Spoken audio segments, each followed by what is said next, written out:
días. ¿Cómo están? Bien, también. Bueno, muchas gracias. Buen día a todos y a todas. El día de hoy el tema es salud, como saben.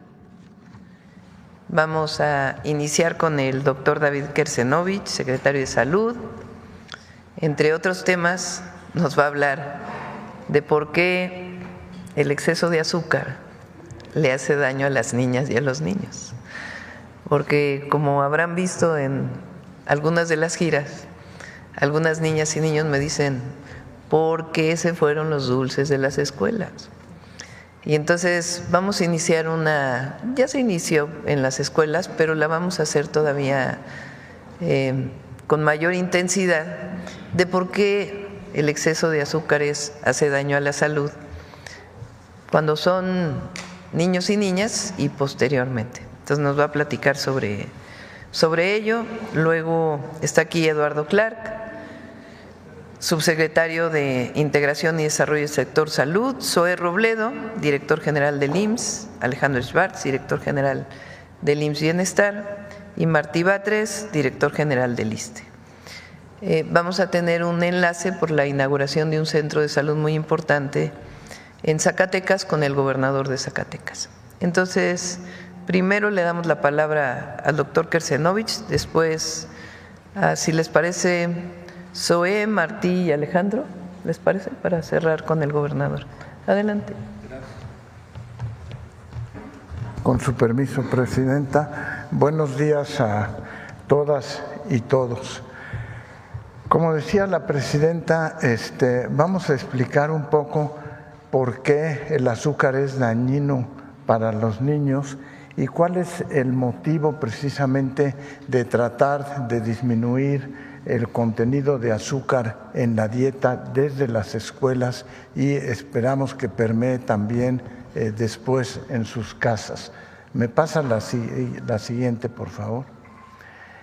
Algo que es muy importante es el equilibrio que existe entre el consumo de azúcar y la producción de insulina. En el momento que tenemos mucha azúcar y tenemos un trastorno en la producción de insulina, genera obesidad y diabetes. Aproximadamente en los niños que se han revisado en las escuelas, tenemos un problema de 39% de obesidad y tenemos 38% de diabetes en los niños que hasta el momento se han revisado. La siguiente, por favor. El consumo de azúcar, cuando es vacío, es decir, cuando no está asociado a otros productos nutritivos, entonces a eso le llamamos calorías vacías. Y las calorías vacías estimulan la producción de insulina y generan resistencia a la insulina. Y entonces se almacena en forma de grasa. Es muy distinto cuando el azúcar se da con otros nutrientes, por ejemplo, frutas y vitaminas, en los cuales también hay minerales, proteínas, antioxidantes y fibras. Entonces, lo importante es evitar las calorías vacías de nada más el suplemento de pura azúcar. La siguiente, por favor. Otra cosa muy importante es por qué se produce la adicción al consumo de azúcar. Y se ha demostrado desde el punto de vista biológico que el azúcar activa la liberación de dopamina en el cerebro como sucede con otras adicciones. Entonces uno va desarrollando adicción al consumo de azúcar. Y eso además va desarrollando una cosa que llamamos tolerancia, que quiere decir que cada vez necesitamos consumir más azúcar y por lo tanto los niños, si empiezan a consumir azúcar, después consumen más y más azúcar y desarrollan más sobrepeso y obesidad. Existen otros factores como por ejemplo el olor o la propia publicidad que estimulan entonces el consumo de azúcar. y más recientemente lo que se ha demostrado es que hay cambios en el contenido en la microbiota intestinal por el consumo de azúcar y se liberan también distintos estímulos hormonales que hacen que los niños quieran tener más azúcar. Y por eso esa cifra que tenemos de obesidad y sobrepeso de cercano al 40% se vuelve muy importante. Si no se combaten desde niños, después desarrollan en la etapa adulta mucho mayor frecuencia de obesidad y de diabetes. La siguiente, por favor. Déjenme mostrarles un ejemplo que tiene que ver con caries dental.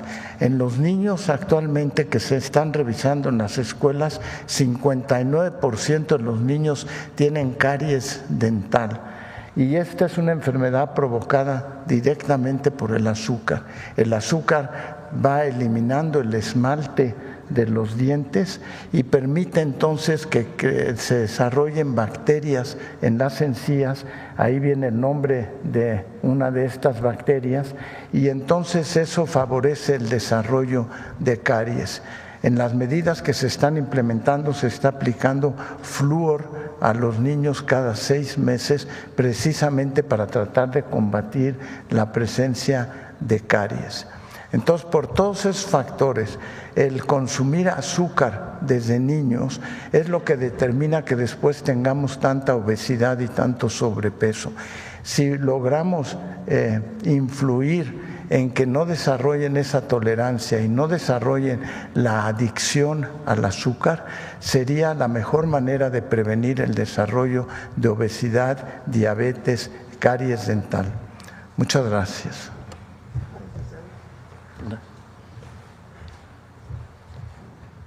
Muchas gracias. Con su permiso, Presidenta, queremos comentar el día de hoy el seguimiento de una estrategia que presentamos aquí en la Mañanera del Pueblo, llamada 230-100, que consiste en elevar la productividad de las cirugías, las consultas de especialidad y las consultas de medicina familiar en el IMSS, con el objetivo de reducir los tiempos de espera.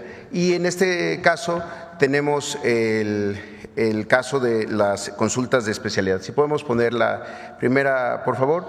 Para aumentar las consultas de especialidad, estas que se realizan en los hospitales del IMSS, es decir, en el segundo nivel de atención por médicos y médicas especialistas, lo primero que hemos estado trabajando es el incremento de médicas y médicos especialistas. Para 2017 el IMSS contaba con 37.477 médicos y médicas especialistas de 82 especialidades, hoy son 48.537, lo que significa un incremento del 30%. Y el año de mayor incremento justamente fue el 2025, que se creció en 6.2% respecto a 2024. Esto es lo que nos permite tener mucho mayor productividad en las consultas de especialidad. En la siguiente podemos ver cuál es el objetivo. El año pasado se hicieron casi 26 millones de consultas de especialidad y lo que estamos planteando es un incremento de 4 millones de consultas de especialidad para este 2025. Esto es un incremento de consultas que nos permitirá reducir, insisto, los tiempos de espera. En la siguiente, entre otras medidas, las que vamos a tomar es tener todos los consultorios de especialidad de los hospitales con turno vespertino. Como se puede ver, el 57% de las consultas de especialidad ocurren en el turno de la mañana, en el turno matutino, 36% en el vespertino. Y otro elemento importante, los fines de semana, los consultorios ahí están, entonces se están llevando a cabo estrategias para poder aperturar consultorios, sobre todo de las especialidades de mayor demanda, como medicina interna o pediatría, también los fines de semana. En suma, en la siguiente, Tenemos todas estas estrategias para lograr el objetivo: mayor contratación y retención de médicas y médicos especialistas, fortalecer la consulta en las tardes y los fines de semana, crear también una ruta express por gravedad, en particular para pacientes con cáncer, elección de pacientes entre diferentes hospitales para sus consultas y simplificar la referencia entre hospitales, así como la realización oportuna de todos los estudios diagnósticos. Y podremos ir viendo cómo se alcanzan estos objetivos. También el día de hoy, en la siguiente por favor, queremos informar de un caso muy importante. Desde el 21 de julio de 1988, que se realizó el primer trasplante de corazón en México, en el Hospital General del Centro Médico Nacional La Raza, pues todo el sector ha hecho esfuerzos importantes porque toda la red hospitalaria de procuración de órganos, es decir, de donación, procuración de órganos y después de trasplantes, pues vaya creciendo. En el caso del trasplante de corazón, un trasplante bastante complejo, en este año solamente y solo en el IMSS hemos realizado 11 trasplantes, pero acaba de ocurrir un caso muy especial, que es el trasplante de corazón pediátrico, es decir, cuando hay un trasplante para un menor de edad. Y esto ocurrió apenas el 22 de mayo pasado en el Centro Médico Nacional de Occidente, allá en Guadalajara, que realizó su primer trasplante pediátrico de corazón. Estuvimos trabajando con COFEPRIS para obtener la licencia y con esto nos convertimos en el segundo hospital, junto con el Hospital Infantil de México, en poder realizar trasplante de corazón. Solo las instituciones públicas realizamos procedimientos de esta naturaleza y la beneficiaria fue una joven de 16 años, Ariadna, que padeció una enfermedad cardíaca congénita y ella se vio beneficiada gracias a la donación y al traslado del órgano desde el Hospital General de Zona número 2 en Saltillo, en Coahuila. Entonces, también queremos informar de estos hitos que siguen construyendo la historia de instituciones públicas que están a la vanguardia en procedimientos de alta complejidad. Muchas gracias, presidente. Adelante, Marco. Ponemos lo del Hospital de Oaxaca, gracias. Bueno, queremos comentar que hay un acuerdo en el Gabinete de Salud con la presidenta para construir un nuevo hospital regional en Oaxaca. Es un hospital regional de alta especialidad en Oaxaca, nuevo, va a sustituir al Hospital Benito Juárez, que se encuentra actualmente allá. Es un proyecto que se construirá en una superficie de más de 100,000 metros cuadrados, contará con 250 camas sensibles, tendrá 43 consultorios de especialidades, va a contar con un helipuerto y va a tener también un equipamiento muy relevante. Entre esos equipamientos, por ejemplo, el acelerador lineal, que es para combatir con mucha precisión el cáncer, es parte de la medicina nuclear más avanzada, cámaras de centelleo que también son para diagnóstico de cáncer, combate al cáncer, equipos de resonancia magnética, unidad de radioterapia, entre otros equipos avanzados. Este hospital se va a ubicar en un terreno que fue expropiado por el gobierno del estado de Oaxaca en favor del ISSSTE. Se encuentra en el kilómetro 17 de la autopista Tehuacán-Oaxaca, en el municipio de San Lorenzo, Cacautepec, a 4 minutos del entronque con la ciudad de Oaxaca. Y está en una zona que va a ser una verdadera ciudad de la salud, porque ahí va a estar junto un hospital del IMSS y otras infraestructuras de salud del gobierno del estado de Oaxaca. Esta va a ser una construcción importante y el ISSSTE va a hacer esta construcción en favor de las y los trabajadores del estado, particularmente de las maestras y de los maestros del estado de Oaxaca, que nos han solicitado este hospital en las reuniones que hemos tenido. La inversión aproximada es como de 3,000 millones de pesos y se va a beneficiar a más de 200,000 derechohabientes del estado de Oaxaca y a más de 1,5 millones de derechohabientes de los estados de Puebla, Veracruz y Chiapas, que también podrán acudir a este hospital por ser un hospital regional. Va a ser una inversión muy importante de parte del ISSSTE en esta etapa de construcción de infraestructura moderna, de salud en las zonas del sureste del país, especialmente en zonas con mayor marginación en nuestro territorio nacional.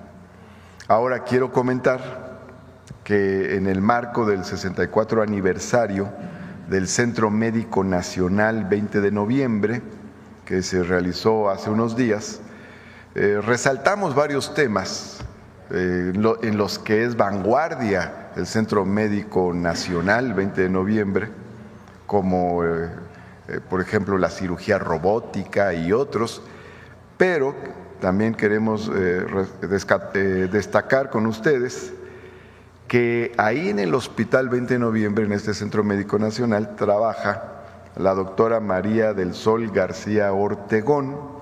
De hecho, se formó ahí como cirujana, cardióloga, y ahí siguió trabajando y ahí sigue trabajando en el 20 de noviembre.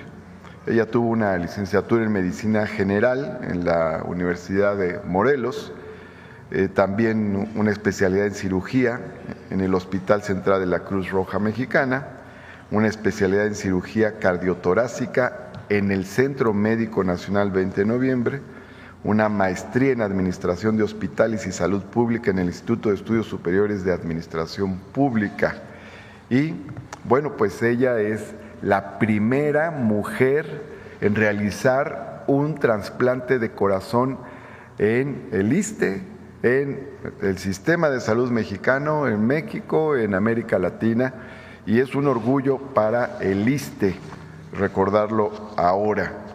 Por eso es que al realizarse este aniversario del 20 de noviembre, destacamos este hecho de la primera mujer en realizar un trasplante de corazón en México y América Latina. Además es tiempo de mujeres. Sí, tenemos una pequeña capsulita para concluir, si la ponemos. Cuando esta enfermedad cardiovascular llega a una etapa terminal en la que ya no se puede hacer ningún procedimiento quirúrgico o hemodinámico o médico para su tratamiento, lo que queda en una insuficiencia cardíaca terminal es hacer un trasplante de corazón. Con motivo del 64 aniversario del Centro Médico Nacional 20 de noviembre, recordamos la hazaña de la cirujana cardiotorácica María del Sol García Ortegón, egresada de esta institución, quien se convirtió en la primera mujer en realizar un trasplante de corazón en Latinoamérica, México y en el ISSSTE. Con 26 años de trayectoria en el ISSSTE, es pionera en la práctica de cardiocirugía robótica, que con técnicas de mínima invasión permite la colocación de bypass coronario, marcapasos, desfibriladores y reemplazo de válvula aórtica. Para el Gobierno de México y el ISSSTE, la cirujana María del Sol, quien en promedio realiza 80 cirugías cardiovasculares al año, junto con el equipo del Centro Médico Nacional 20 de noviembre, es un orgullo y digna representante de la calidad en la atención médica del sector público. Porque la salud es un derecho, no un privilegio. Muchas gracias, Presidenta.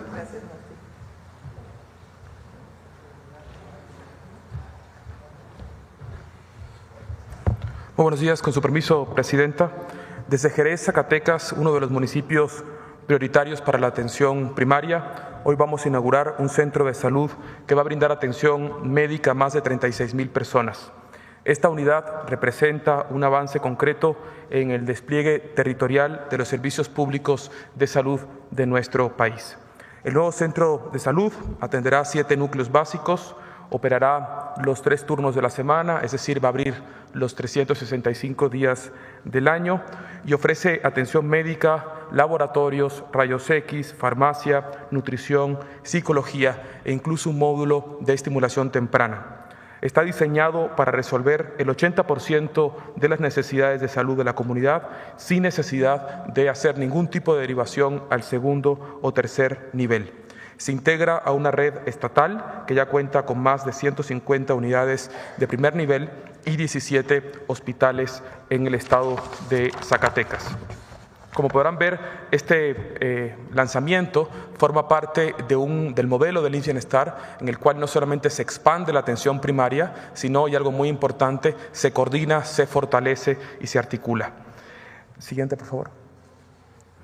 Gracias al compromiso del personal de salud, al liderazgo de nuestra presidenta y a la coordinación estrecha con el gobierno estatal, se han logrado avances significativos que quisiéramos resaltar en el estado de Zacatecas. 65,000 consultas adicionales en comparación con las medidas de los años anteriores, 69% en los centros de salud operando con horarios ampliados y 316 nuevas médicas y médicos integrados a la atención médica del Estado. Estos resultados no son resultados aislados, forman de una estrategia que nos ha pedido la presidenta impulsar, que consiste en 3 ejes. Gestión territorial, un modelo de atención médica cada vez más resolutivo y un financiamiento público sin intermediarios. El principio que guía esta transformación sanitaria que inició con el presidente Andrés Manuel López Obrador es claro: acercar los servicios de salud a las personas, especialmente a las zonas más excluidas o vulnerables. Siguiente, por favor. Para ello, hoy quisiéramos invitar a todos a localizar esta herramienta que acabamos de lanzar en el IMSS Bienestar, ya sea por nuestra página de internet o llamando al 800-298-1150 o a través del WhatsApp, en el cual podrán identificar cuál es el centro de salud más cercano a su comunidad, a su casa, y ahí podrán contar con personal calificado y el compromiso total para atenderlos. Presidenta, si usted nos autoriza, damos paso al enlace con el gobernador del estado de Zacatecas, el licenciado David Monreal Ávila, junto con nuestro titular de la Coordinación Médica Regional y nuestro titular del IMSS Bienestar en el estado de Zacatecas. Señor gobernador, buenos días, lo escuchamos. Gracias, muy buenos días. Buenos días, Presidenta de la República, Claudia Sheinbaum Pardo.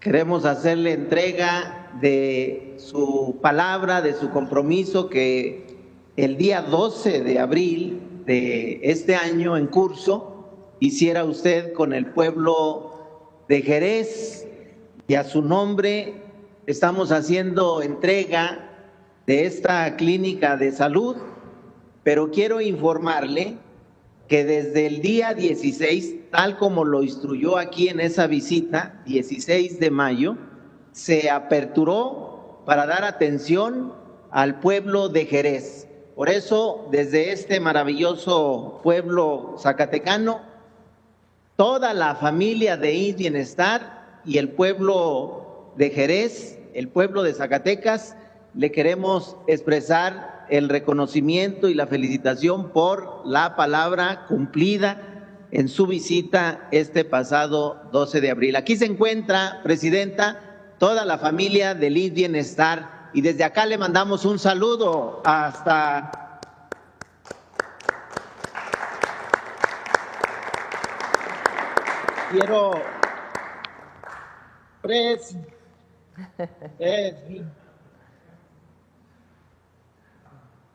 nuestro pueblo y la familia de IMSS Bienestar es un contento acá, Presidenta, porque como ya lo informó Alejandro, hemos avanzado mucho en materia de salud. Queremos nuevamente agradecerle porque acá también se va a construir por primera vez en la historia de Zacatecas el hospital de tercer nivel, que ya inició, que usted mismo vino a colocar la primer piedra allá en el municipio de Guadalupe, y es una demanda muy añeja. Quiero que lo sepa la República, porque por primera vez en toda su historia, la de Zacatecas va a contar con atención de salud en el tercer nivel. Era una demanda muy añeja. Tan solo un servidor, en 3 periodos que participé aspirando a conducir este estado, en las 3 ocasiones llevamos la propuesta, porque era una demanda sentida, de un hospital de tercer nivel, y es hasta hoy, bajo su gobierno y en el compromiso, que se está haciendo realidad este sueño de tener un hospital de tercer nivel, y se lo queremos agradecer y reconocer.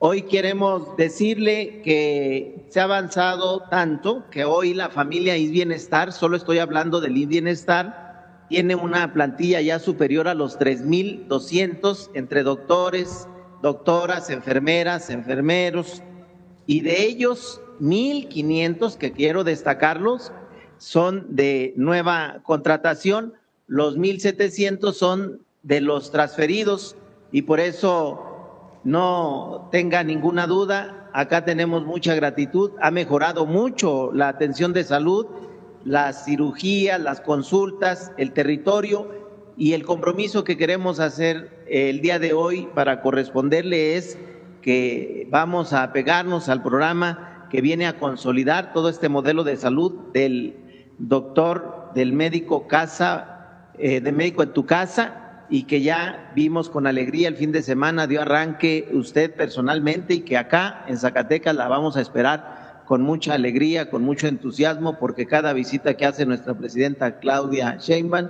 viene a traernos no solo el beneficio, sino la alegría, la esperanza, y viene a compartir con el pueblo de Zacatecas todo ese desarrollo que está llevando a cabo en toda nuestra república. Muchas gracias, presidenta, por esta clínica, y muchas gracias por su liderazgo y su trabajo. Usted no está sola en esta encomienda de conducción de país, y desde Zacatecas queremos decirle una vez más todo nuestro cariño, nuestro compromiso y toda nuestra lealtad a la política pública que se está llevando a lo largo y ancho de nuestra patria. En Zacatecas la queremos bien mucho, y quiero que se sepa en toda la República todo nuestro respaldo, todo nuestro apoyo y nuestro cariño. Muchas gracias, presidenta. Muchas gracias, David. ¿Quieres comentar algo más del Centro de Salud? Sí, muchas gracias, presidenta. Como usted nos sabe… para el corte de listón, señor gobernador. Sí. Amable.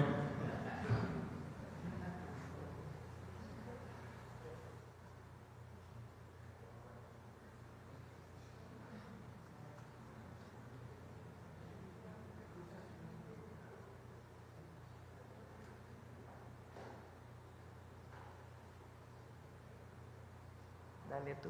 1, 2, 3. 1, 2, 3.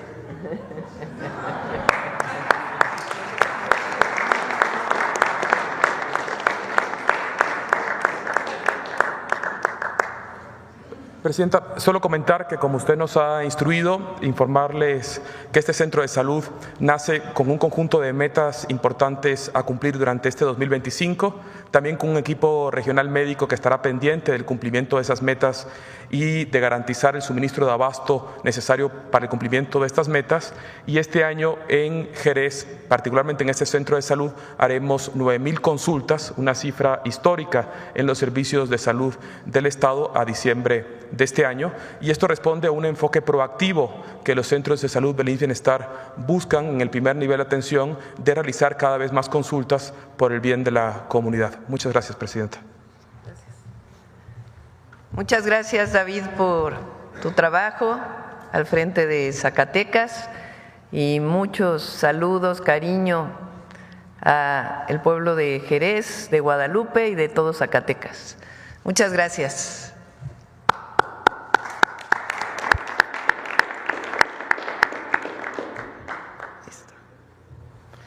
Bueno, terminamos por el día de hoy las presentaciones y vamos a las preguntas. A ver, acá. Gracias, presidenta. Buenos días. Karen Ballesteros, de Canal 11. Primero, preguntarle en temas de salud. Ayer mencionaba sobre la instalación de las farmacias del bienestar. Saber si ya tienen una fecha exacta, cuáles estados serán los primeros en donde se instalarán estas farmacias, cuántas se espera que ya haya en operación en este año, y pues saber qué tipo de medicamentos van a tener. Se inicia su instalación en agosto. En el mes de agosto van a estar en 5,000 localidades que están más alejadas de los centros de salud, en las tiendas del bienestar, las antiguas tiendas Diconsa. Ahí se va a hacer, o se está haciendo, un ejercicio muy importante para que Birmex entregue los medicamentos a Alimentación para el Bienestar. Ahí se van a etiquetar para saber a qué paciente van, de acuerdo con la consulta que se hizo de las enfermeras y enfermeros, y se va a llevar hasta la tienda del bienestar. Entonces son 5,000. Y en el caso de los centros de salud, estarán afuera de los centros de salud de las 3 instituciones, la mayoría, IMSS Bienestar, IMSS e ISSSTE. Estamos hablando de por lo menos 10,000 más, por lo menos.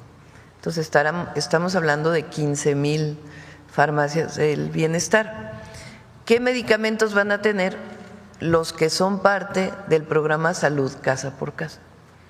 Es decir, medicamentos principalmente para las enfermedades crónicas, diabetes, hipertensión y algunas otras que determina la Secretaría de Salud y que las enfermeras dan el seguimiento en su domicilio a todas y todos los adultos mayores y a las personas con discapacidad. Entonces se va a iniciar con los medicamentos para ese programa y probablemente después seguiremos ampliándolo. Al mismo tiempo, pues va avanzando de manera muy importante el abasto de medicamentos en los centros de salud y en los hospitales. Entonces son las dos, uno para el propio programa, Salud Casa por Casa, y la otra, pues, el abasto de medicamentos necesario en los centros de salud y en los hospitales. ¿Y se tiene una inversión estimada para esta? Es parte de la misma inversión de medicamentos que se tiene para este año y el próximo año. Son las mismas compras que se están haciendo de medicamentos. Alimentación para el Bienestar tiene su propio equipo de distribución y Birmex tiene su propio equipo de distribución. El gasto mayor pues va a ser en un pequeño anaquel y la infraestructura, pequeña infraestructura que se requiera para atender afuera de los centros de salud. Okay. Aprovechando que está aquí también el Gabinete de Salud, se hablaba de que hay 6 casos de personas que han sido afectadas por el gusano barrenador. Saber, pues, si son 6 casos, confirmar cómo está el estado de salud de estas personas y si hay una estrategia para prevenir este tipo de afectaciones en las personas. Sí, efectivamente hay 6 casos, de los cuales 5 ya están en su casa y 1 está hospitalizado.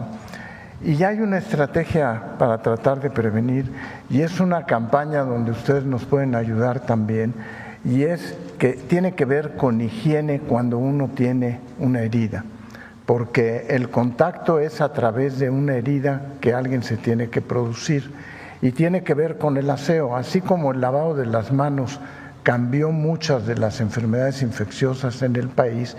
Aquí, cuando alguien tiene una herida, requiere lavársela en forma adecuada. El tratamiento de estos casos es precisamente un lavado quirúrgico. Cuando ya el gusano se mete y se hospeda en el tejido, hay que ir a tratar de hacer un lavado quirúrgico y poderlo curar. Ese es realmente el motivo más importante, es el aseo de las heridas. Primero, evitar las heridas; segundo, asearlas en forma adecuada. ¿Y en dónde se dieron estos casos? ¿Perdón? ¿En qué estados se dieron estos casos? A ver, este caso se ha dado en Chiapas fundamentalmente, donde han ocurrido los casos. Gracias. Gracias. Y tienen que estar en contacto con el ganado, obviamente, son sí, las personas que se enferman. Precisamente sobre el tema del gusano barrenador, el titular de SADER, Julio Verdeguer, informaba que esta semana tendrá una llamada con su homóloga estadounidense. Saber si tiene información sobre qué día se realizaría esta conversación. El día de hoy creo que es la llamada, y ya pues terminando esta llamada ya se estará informando. ¿Y qué se esperaría de esta conversación? Pues esperamos que retiren ya hay todo el acuerdo técnico.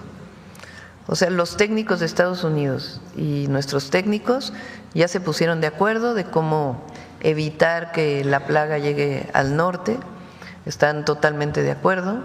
Entonces, pues lo que hay pues es una decisión de la Secretaría de Agricultura de Estados Unidos y ahí está pues trabajando todos los días el secretario de Agricultura nuestro. ¿Se podría levantar esta misma semana la suspensión? Pues vamos a ver cuál es la llamada y ahí estaremos informando. Ok. En otro tema, Presidenta, ayer la consejera presidente del INE se pronunció sobre los amagos de la CENTE de estos intentos pues de boicotear, ¿no?, las elecciones judiciales. Entonces afirmó que por parte del INE existe un plan de apoyo para garantizar la participación de la ciudadanía ese día. ¿Cree que se necesite una estrategia para hacer frente a un boicot, un posible boicot de la CENTE en la elección, o cree que se pueda llegar a un acuerdo con el magisterio? Pues vamos a esperar, depende de ellos. Ayer la secretaria de Gobernación les envió un oficio para que quede constancia de que estamos llamando al diálogo. Ya lo tienen por escrito, tienen que tomar ellos la decisión de si van a dialogar o no. Porque si deciden no dialogar, pues ¿por qué? Si lo que están pidiendo es diálogo. Por cierto, ayer no mencioné que en la última reunión que yo tuve con la CENTE, les propuse que nos viéramos el 8 de mayo y ellos ya no llegaron a esa cita. Entonces sí es importante que se conozca. Fue mi propuesta, ellos querían que nos reuniéramos cuando tuvieron el primer paro de los 3 días. Les dije, no, pero con todo gusto los recibo el 8 de mayo. Y ya no llegaron a esa reunión. ¿Se confirmó esa reunión? ¿Se confirmó por parte de los maestros esa reunión? Lo dijimos en la reunión que tuve con ellos, que el 8 de mayo. Y ellos ya informaron que, pues, que no iban a venir. ¿No argumentaron nada? No. ¿Cuántas veces han cancelado ellos o han tratado de asistir? Pues por lo pronto la del 8 de mayo, que sí es importante porque era antes de su paro del 15 de mayo. La idea pues era llegar a acuerdos a través del diálogo directo con la presidenta. Pero ellos no quisieron pues acudir a esta reunión. Entonces ahora pues plantearon que era la del viernes pasado, pero pues dadas las circunstancias consideramos que era mejor que lo recibieran pues el más alto nivel del gobierno, que es la Secretaría de Gobernación y el Secretario de Educación Pública, y ahora se les envió un oficio diciéndoles que está abierta la mesa particularmente para el día de mañana. Entonces ellos tienen que decir pues si quieren dialogar o no quieren dialogar.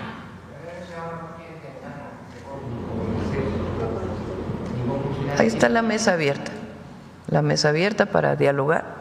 Nosotros siempre vamos a abrir al diálogo, pero pues ayer ellos dicen que no están en contra de la reforma al Poder Judicial, pero ayer fueron al INE y como dije ayer, pues ¿qué tiene que ver el INE con la demanda de revocar la ley del 2007?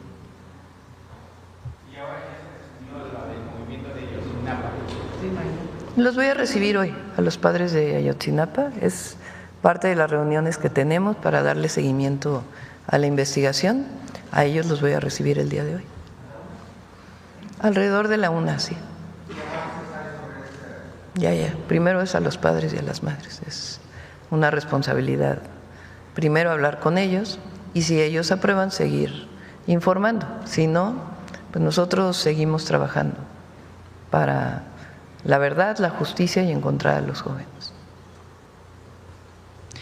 Por último, Presidenta, ayer una jueza federal suspendió este impedimento a la Fiscalía General de la República para apreender a Silvano Aureoles. ¿Saber si ya la Fiscalía le ha informado algún avance sobre el caso? Pues es un asunto de la Fiscalía. Yo creo que ellos son los que tienen que informar. Gracias. Que fue una jueza, por cierto, quien frente a la orden de aprehensión pues dio el amparo aquel. Adelante. ¿Quién fue el que se quedó ayer? Vamos, ahorita vamos para allá. Buenos días, Presidenta. Buenos días a todas y a todos. Nancy Flores, de la revista Contralínea. Presidenta, acerca de las presiones que ejerce Estados Unidos a diversos países en el mundo, a la mayoría de los países en el mundo, pues hay ya muchísima evidencia de que muchas de esas presiones se ejercen de forma encubierta, que no es de forma abierta, y para ello operan sus agencias, particularmente el caso de la CIA y la DEA. Hay demasiadas evidencias de ello en América Latina, por ejemplo, en el caso de Brasil, en el caso de Argentina, en el caso de Colombia, en el caso de Bolivia. Estas presiones se hacen incluso con operaciones clandestinas y cometiendo todo tipo de delitos. Después el gobierno de Estados Unidos lo niega. Sin embargo, hay evidencias de que esto se utiliza para desestabilizar países, también para debilitar gobiernos, sobre todo aquellos que son electos democráticamente, pero que tienen una característica de ser justamente estos gobiernos progresistas. Además, por supuesto, se utilizan en algunos casos ya muy graves para cometer golpes de Estado blandos y golpes de Estado duros, y en casos todavía más terribles para declarar guerras. Esto, por ejemplo, ha ocurrido también en Europa con la operación Gladio de la red Stay Behind, que ya hay muchísima evidencia de ello, como operó la CIA en concordancia con la OTAN. Pero en el caso, por ejemplo, de Irak, se inventaron estas pruebas de las armas de destrucción masiva.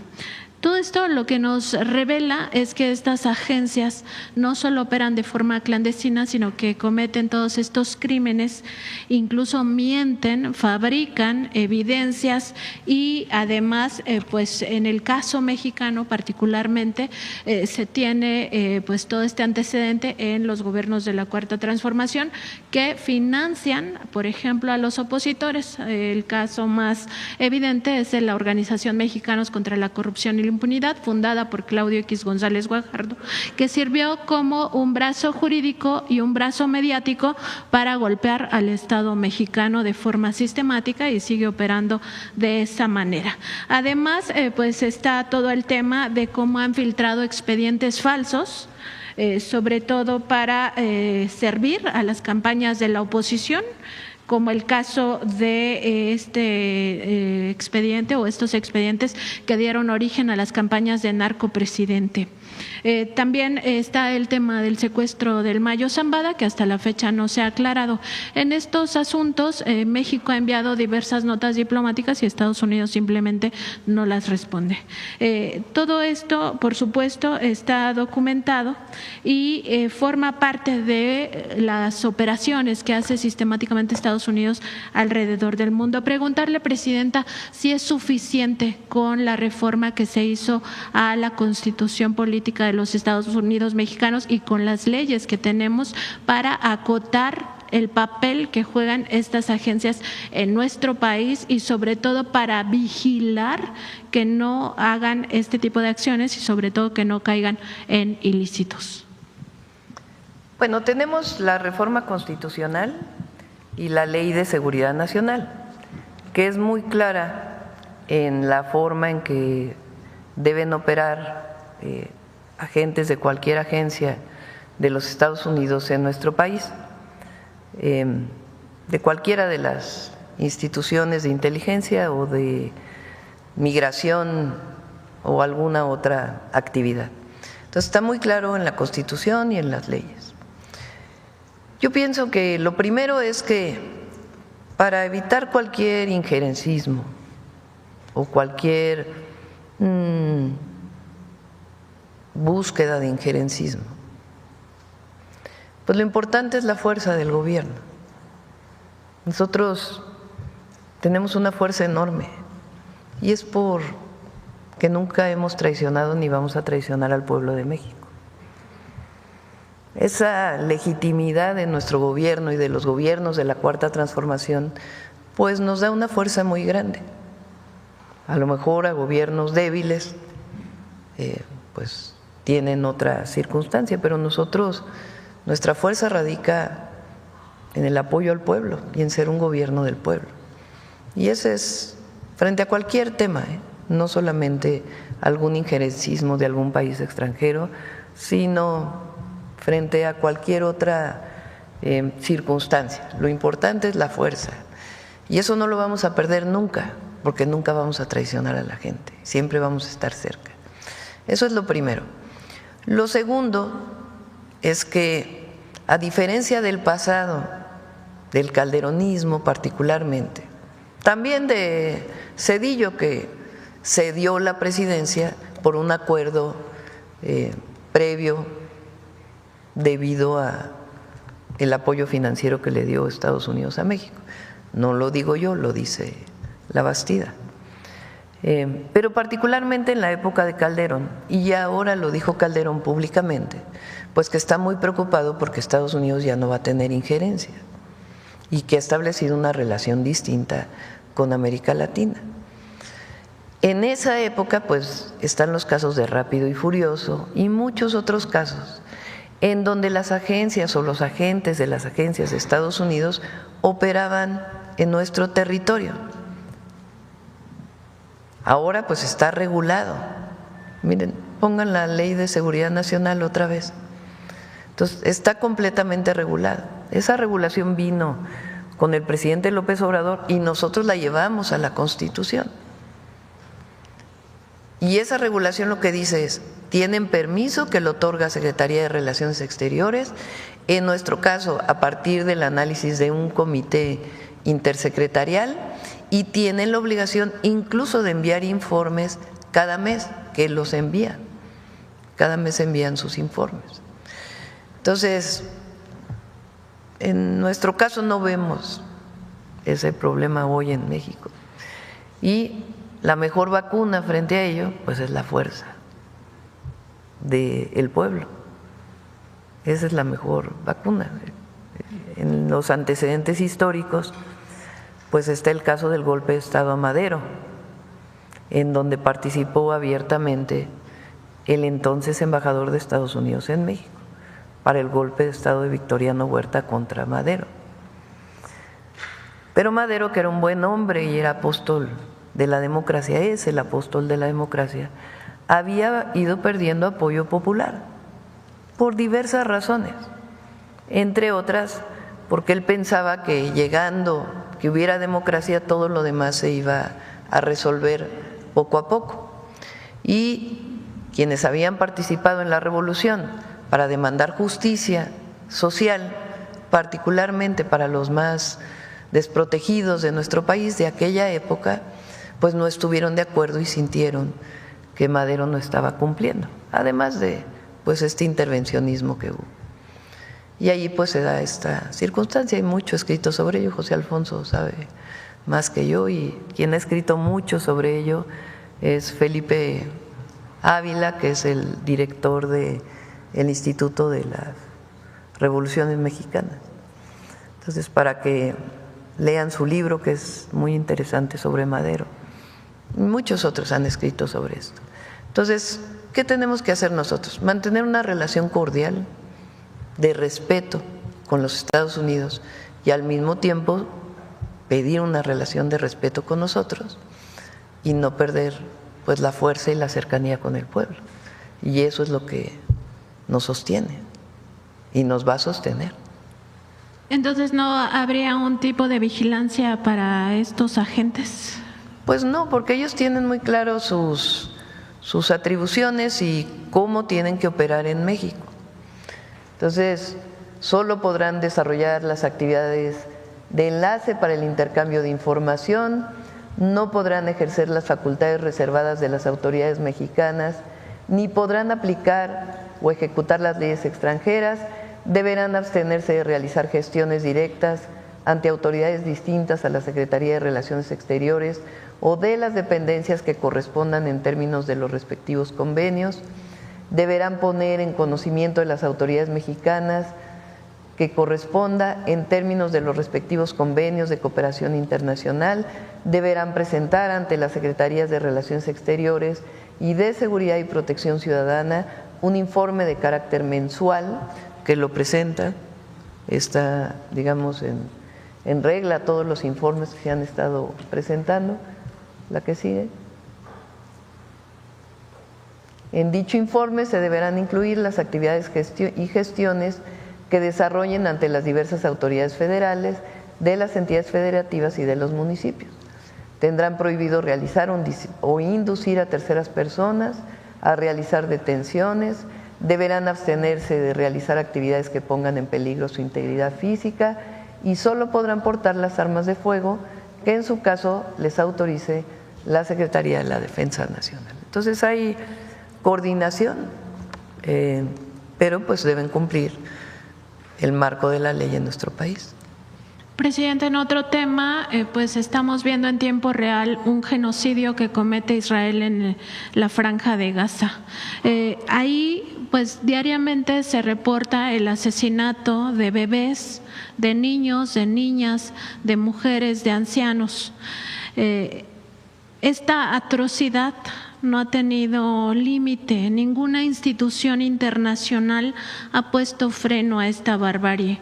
Preguntarle si en el caso de mexicanos se evalúa ya romper relaciones con el Estado de Israel, toda vez que pues podría ser una forma de manifestar que estamos en contra de este genocidio cruel, inhumano. Nosotros estamos de acuerdo. Bueno, primero condenamos esta situación. Segundo, nosotros lo que buscamos es la paz. Y esa es la política exterior de nuestro país. Entonces, lo que buscamos es construir la paz.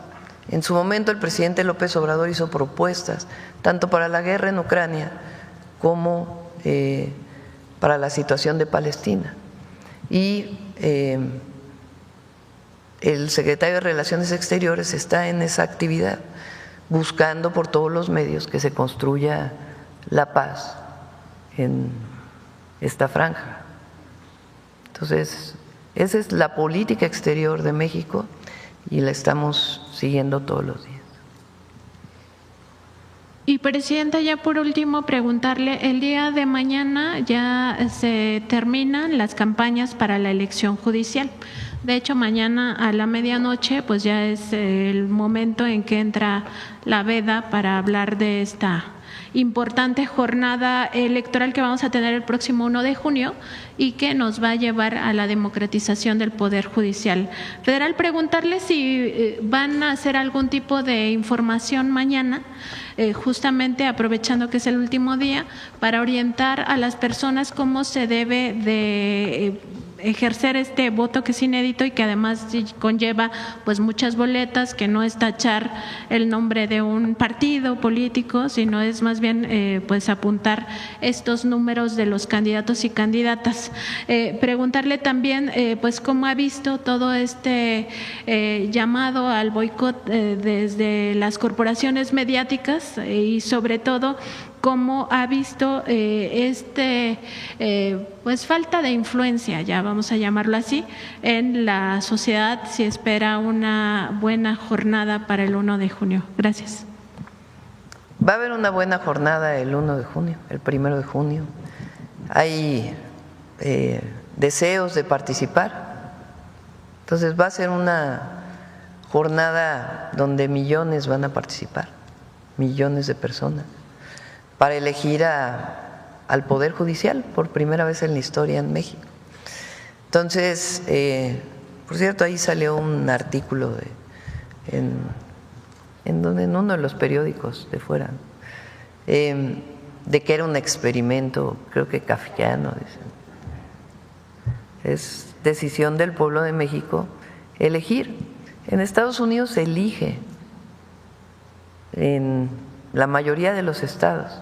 A nivel federal la Corte no, pero en muchísimos estados se elige a las cortes estatales, o sea, lo que representarían las salas superiores de los tribunales de justicia en los estados de la República. En muchísimos lugares de Estados Unidos se eligen, y se eligen a jueces y a juezas. Entonces es una práctica. Incluso en algunos estados están vinculados a partido político, o sea, no van como personas, sino van como personas con el apoyo de un partido político, el demócrata o el republicano en los Estados Unidos. Aquí, Texas. Entonces, es una práctica en los Estados Unidos. Aquí, pues lo que decidimos, dada la historia del Poder Judicial en México, que la mejor manera de sanear al Poder Judicial pues era con la participación del pueblo. Entonces va a ser una elección muy buena y a la gente decirles que vayan a votar. ¿Y van a hacer algún tipo de mensaje para el día de mañana? Porque ya es el último día que se puede explicar. Grabé un video que está ahí en mis redes sociales de cómo votar. Y está en los medios públicos y en los tiempos oficiales, dado que en este caso el INE permitió que el gobierno informara, pues una campaña muy extensa, a ver si pasan alguno de los… Hay una incluso que tiene una cancioncita que creo que pasa en el radio. A ver, pasa esa y luego la otra. Ah, esa es, sí. El 1 de junio tú vas a votar por un nuevo poder judicial. Te van a dar 6 boletas en tu casilla y con ritmo y conciencia tú eliges con tu voto. Del lado izquierdo verás a mujeres, del lado derecho a los hombres también. Y junto a su nombre tú vas a mirar qué poder los postulo para este gran lugar. Escribe el número de la candidatura con cuidado.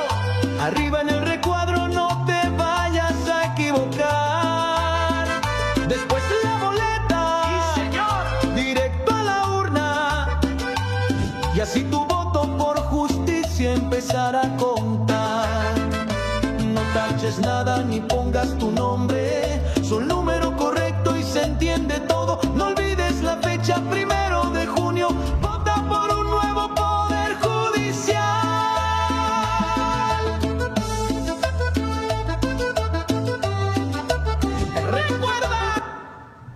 Para recordar el 1 de junio. Gracias, presidenta. A ver, acá, vamos acá. Acá, y luego ya… Los compañeros estaban desde ayer, ¿no? Sí. Sí. Muy buenos días, presidenta Sandra Aguilar de Grupo Informativo. Y bueno, ya que hacemos alusión al tema del Poder Judicial, compartirle que, bueno, precisamente tenemos hasta el día de mañana para poder brindar toda la información y, bueno, es importante compartirle que la gente no sabe por quién votar. Entonces, al momento de ingresar a la página del Instituto Nacional Electoral, en este, link que han dado a conocer, es confusa la información. No sé si para el día de mañana pudieran tal vez compartir cómo la gente puede ingresar, buscar la sección, los hombres, mujeres, por quién se pueda votar, pues para que la gente conozca. La página del INE que vienen los candidatos y candidatas. Sí, dice que está un poco confusa para la gente que ingresa, entonces solamente aquí hacer el comentario, un pequeño ejercicio para que la gente pues salga el próximo domingo a votar. Y bien, en el tema de salud de casa por casa, quiero compartirle que tenemos impresiones de gente que ya han… Espera un poco, está lo del INE. A ver, pero hay una donde se entra a los… Eso es para ver la casilla. Ah, bueno, ahí está. Ah, no, perdón, tienen razón. Ahí está. O sea, cargo. No. Es otra página donde vienen los candidatos y candidatas. Ahí está.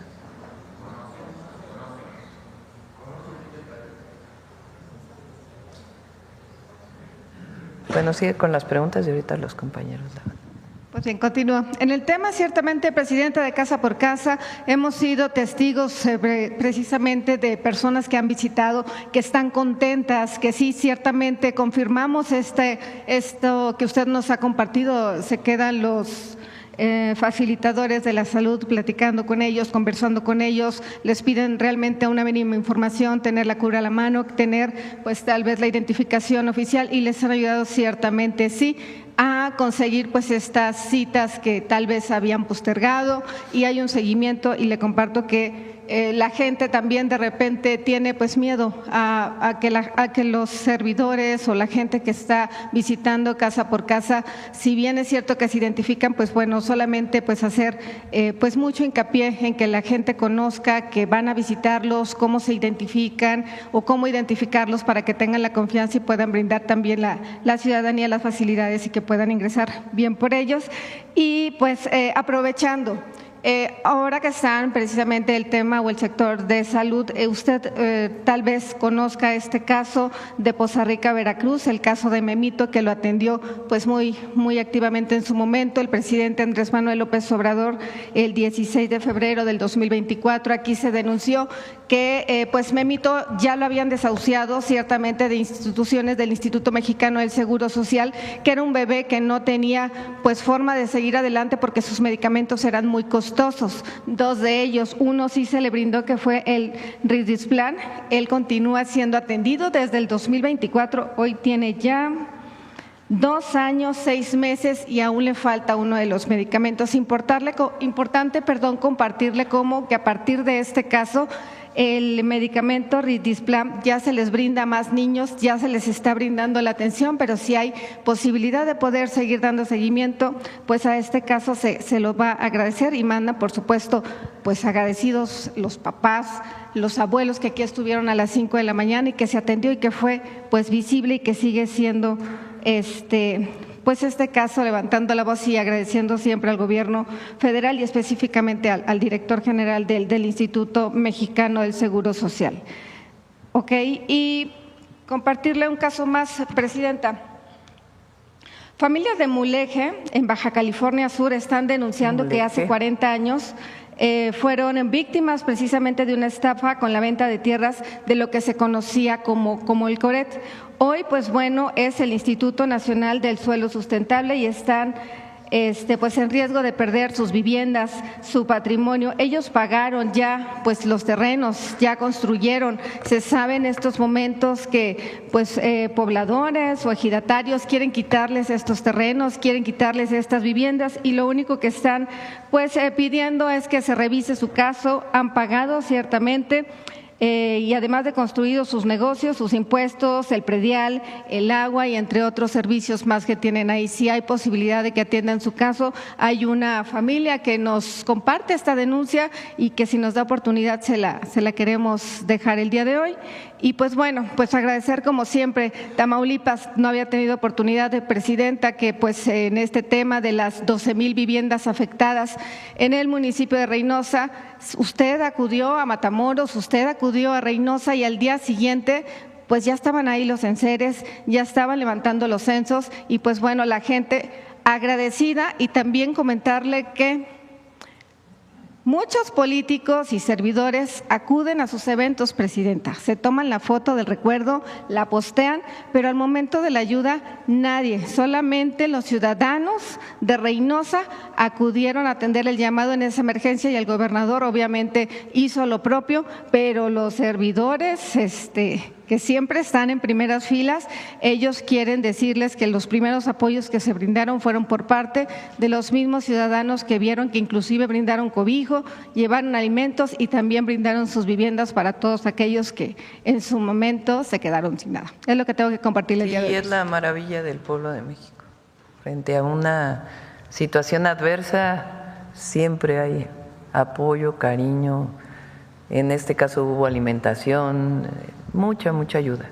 Y estuvo ahí el gobierno del estado y Laura Velázquez, que es la coordinadora de Protección Civil desde el primer momento, y ya que se hizo el censo, pues ya se empezaron a entregar el apoyo para la limpieza y los enseres. Y qué bueno que usted acude a las comunidades y acude a los estados, Presidenta. Yo creo que no es necesario decir nombres y apellidos. Usted se da cuenta quién es la persona que está ahí, quiénes son los servidores o los políticos que apoyan a la gente. Y me dijeron que les dijera nombre, usted sabe de quiénes estamos hablando. Muchas gracias. Gracias. Ahora vamos acá y luego acá y luego acá. Todos van a pasar, no se preocupen. ¿Ya tienen el conócelos?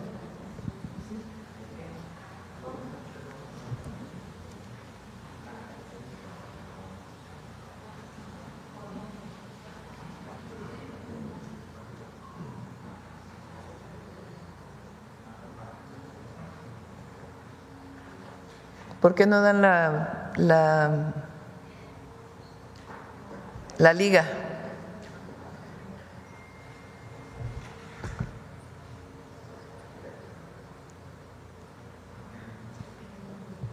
Candidaturas, poderjudicial.ine.mx. Adelante. Gracias, Presidenta. Buenos días, Rodrigo Muñoz de NX Noticias.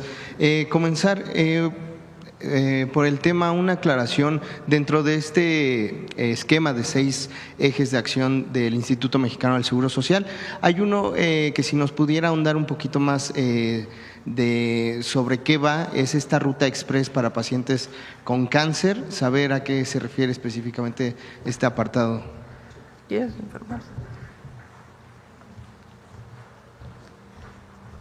Muchas gracias, Presidenta. Sí, con todo gusto. Uno de los elementos importantes cuando hay un diagnóstico por cáncer es la oportunidad que se abre para el inicio de un tratamiento. Eso tiene que ser a partir de un protocolo que se genera por medicina de especialidad en algún consultorio. Lo que hemos estado trabajando, sobre todo para algunos tipos de cáncer más comunes, es que las consultas que se están planteando para fin de semana, para ampliarlas también hacia los turnos vespertinos, sean de este tipo de especialidad, como es oncología.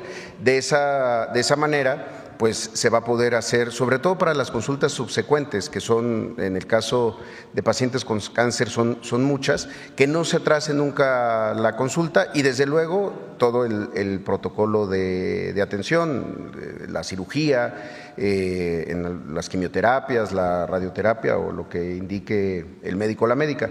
Entonces, por eso estamos planteando que esta estrategia, si bien es general para muchas especialidades, tiene énfasis en algunas en donde la oportunidad, es decir, el tiempo entre que empiece el diagnóstico y los tratamientos, pues no se detenga. A eso se refiere. Okay. Gracias, director.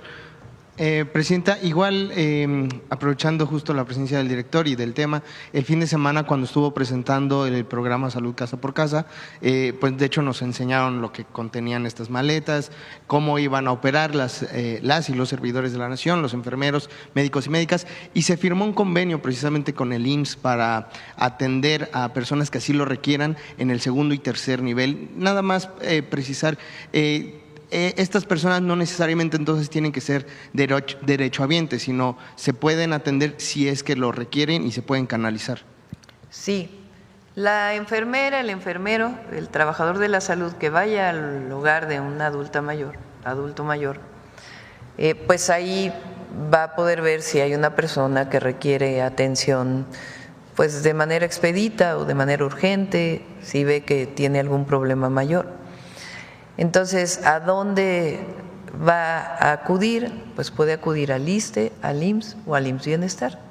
En la medida de lo posible, pues es de donde es derechohabiente.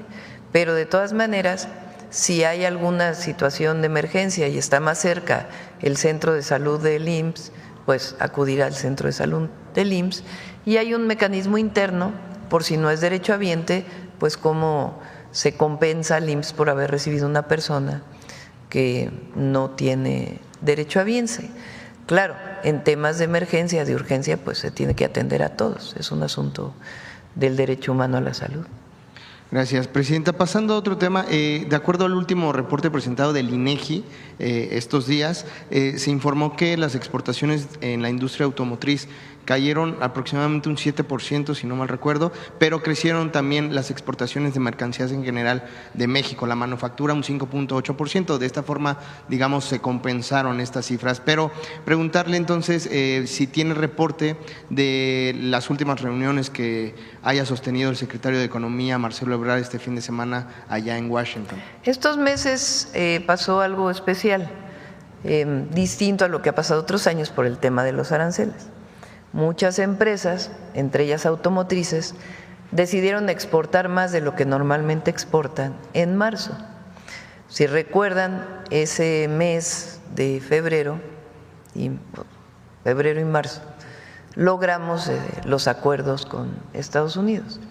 Entonces aprovecharon pues ese periodo de tiempo de pausa para poder hacer más exportaciones. Entonces hay una compensación en abril porque los exportaron en marzo. Por eso hay más exportaciones de vehículos en el mes de febrero y en el mes de marzo. Entonces nosotros creemos que tiene que ver con eso, y hablando con las automotrices es esencialmente lo que nos están diciendo. Además, hay un elemento adicional. Las empresas automotrices estaban esperando primero una publicación que salió tiempo después sobre autopartes y tiempo después también sobre el descuento que van a tener las automotrices, particularmente de capital estadounidense, al ir a Estados Unidos. Una vez que salió esa publicación, entonces iniciaron sus exportaciones. Otras empresas les estaban cobrando doble arancel. Les cobraban el arancel del acero y el arancel de los autos. Entonces, ahora ya no hay duplicación de arancel. Y eso ya nos dijeron muchas de ellas que ya van a iniciar las exportaciones. Entonces, tiene que ver con ello. Lo relevante, como tú dices, más allá de la automotriz, es que muchas otras empresas manufactureras, pues inclusive incrementaron las exportaciones a Estados Unidos y otros países.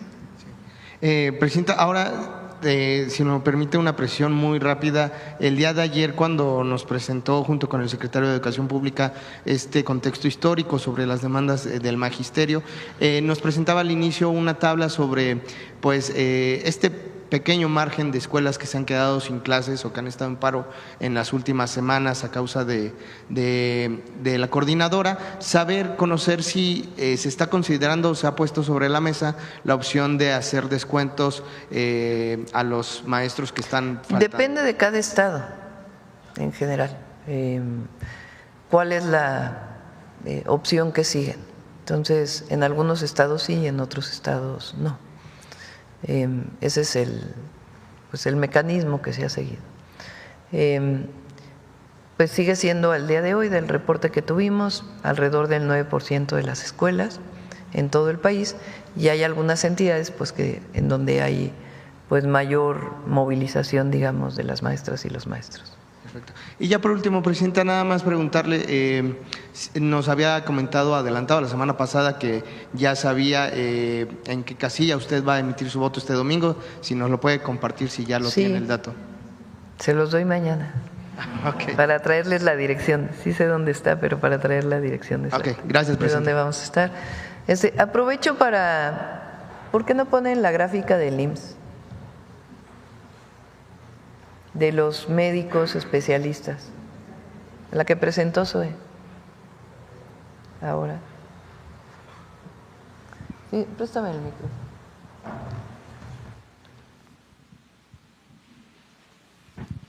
No sé si se acuerdan que hace poco Zoe presentó la gráfica donde son los ingresos a especialidad. No sé si la tienes por ahí, Zoe, para que la podamos pasar. Recuerden que en todo el periodo neoliberal restringían muchísimo el acceso a las médicas y los médicos para estudiar una especialidad, con la idea de que si se restringía el acceso iban a salir médicos de excelencia, cosa que es absurdo.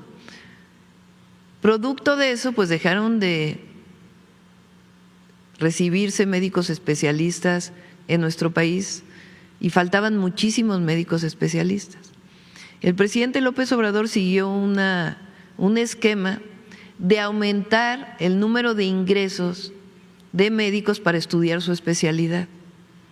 Gracias a eso, fíjense nada más, del 2024 al 2025 son cerca de 3,000 médicos más que entraron al IMSS, ya como médicos del IMSS.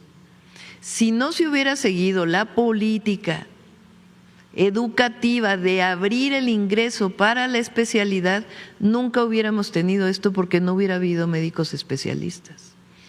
Entonces, este incremento del 2018 de 38,000 a 45,000 Entre otras cosas, pues es gracias a que hay más médicos especialistas. Pero como ustedes saben, una especialidad, dependiendo, pues puede tardar 2 años, 3 años, 4 años, 5 años.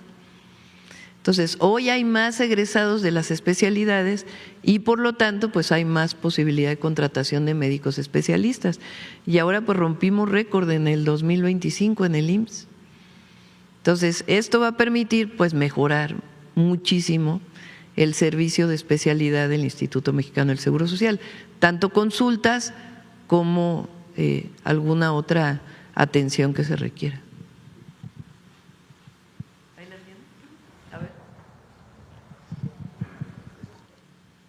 ¿Estos son los ingresos? A ver, explícalo, Zoe. Muchas gracias, presidenta. Muchas gracias. Sí, esta es la evolución de los ingresos a una residencia, es decir, al espacio de la formación para la especialidad. Entonces, los ingresos es esta lámina verde. Como se pueden ver, antes estaban en 4,717, se abrían pocas becas. Recordemos que el médico que entra a la residencia, el IMSS se hace cargo de toda su formación y además se le paga una beca mientras está formándose. Entonces, primero se creció en pues más de el doble a lo largo del tiempo estos ingresos a las residencias médicas del Instituto Mexicano del Seguro Social hasta llegar a 1813. Pero el otro asunto era que de los que egresaban, pues se lograran contratar en el propio Seguro Social. Entonces, también, por ejemplo, aquí vemos como 7,434, solo este año se lograron, de los que egresaron, 9,615 se lograron captar. Es decir, estamos no solamente formando más, sino contratando más de lo que se forma. Por eso es que estas estrategias es posible plantearlas, porque de otra manera, pues aunque se tengan los hospitales, los quirófanos, los consultorios, pues sin los médicos no sería posible incrementar el número de consultas o el número de cirugías. Y efectivamente, este año sí rompimos récord en la captación, fueron 9,615 nuevos médicos, especialistas todos y todas ellas que fueron contratados en el Seguro Social. Gracias.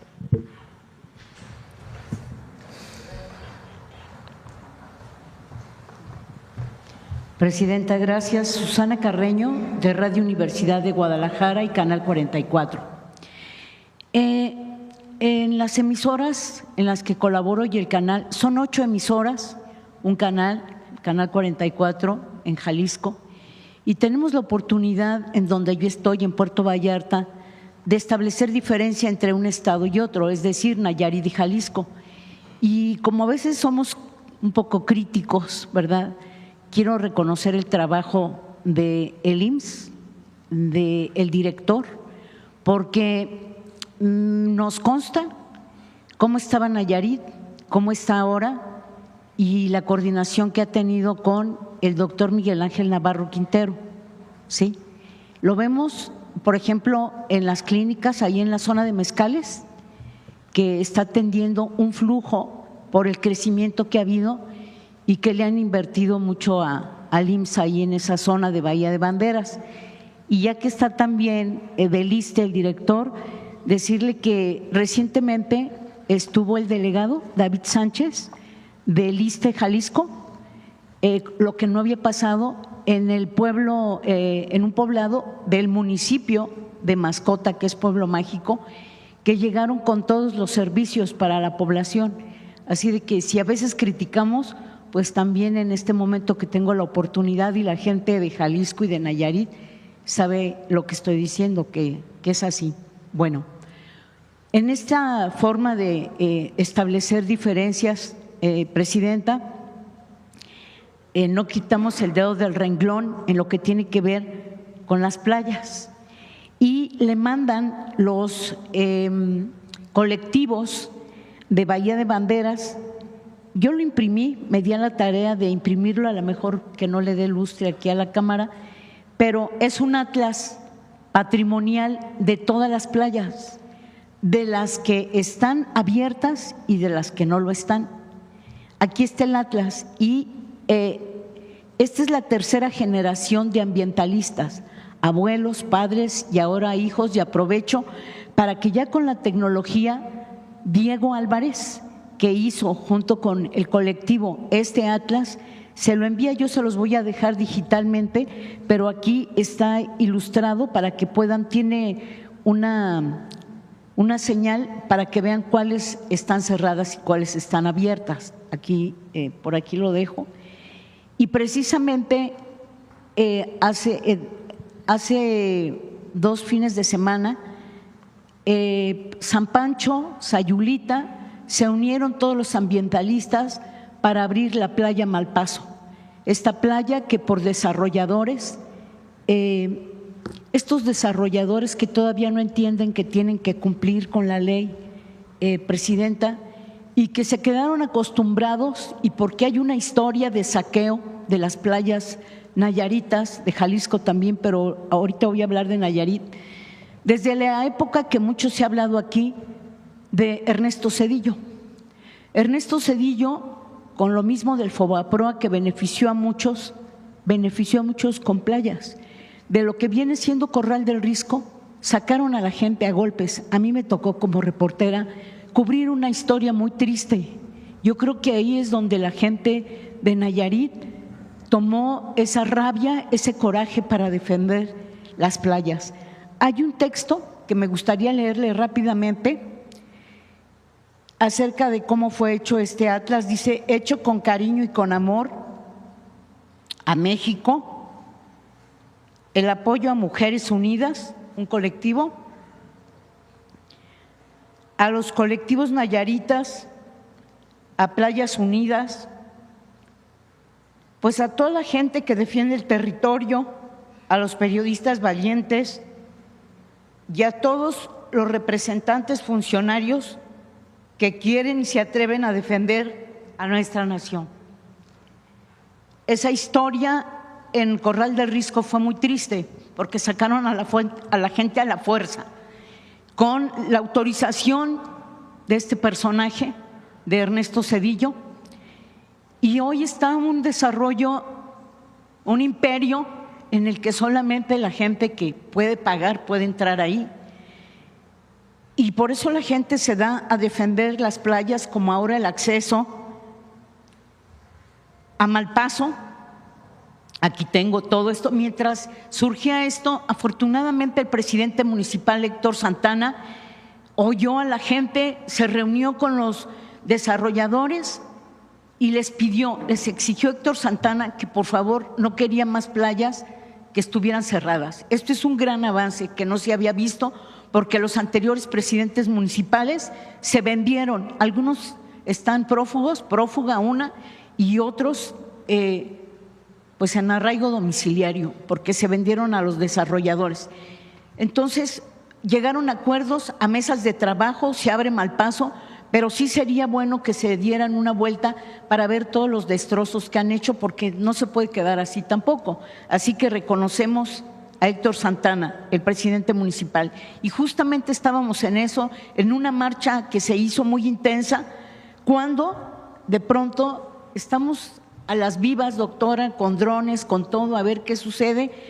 Y el lunes 20 de enero, quiero comentarle que iniciaron los trabajos con maquinaria pesada, con elementos en una superficie en la que no tienen permiso, en la que no pueden estar trabajando. Hay varias denuncias que se hicieron en la zona federal marítimo terrestre. Se les avisó a la administración pasada de la hoy prófuga, ¿verdad?, Mirta Villalbazo, y al entonces titular de Ordenamiento y Desarrollo Urbano del Ayuntamiento de Bahía de Banderas, a Luis Álvaro Díaz. Se le comentó esto, pero no hicieron nada.